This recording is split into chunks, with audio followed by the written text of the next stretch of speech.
In today's video, I'm going to teach you how to add Fortnite to Steam as a non-Steam game on your PC. This process is quick and simple, taking just about 5 minutes to complete. So let's jump right in and get started. First, make sure you have the Steam application open on your PC. If you don't have Steam installed, you'll need to download it from the official Steam website and set up an account if you haven't already. Once you have the app ready, go ahead and launch it.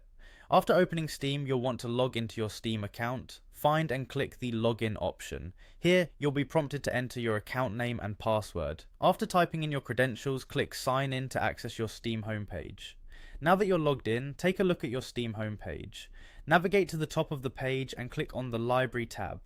This is where all your games are listed, including those not purchased through Steam. On the bottom left hand side of the library page, you'll find a button labelled Add a Game. Click on this button and a small menu will appear. From this menu, you'll want to select Add a non-Steam game.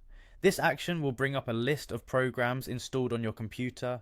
In the list that appears, you're going to look for Fortnite. If you don't see Fortnite on the list right away, you can use the Browse option to navigate to the folder where Fortnite is installed.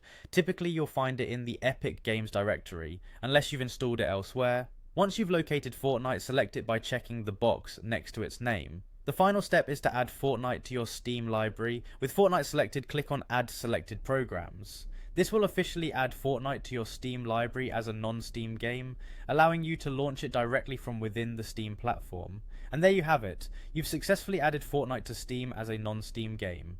This feature is especially handy if you prefer to keep all your games organized in one place, or if you enjoy using Steam's overlay and other features while playing Fortnite.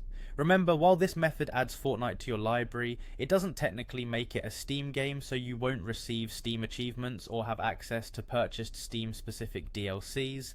I hope you found this tutorial helpful. If you have any questions or run into any issues while following these steps, feel free to leave a comment below, and I'll do my best to assist you. Thanks for watching, and happy gaming.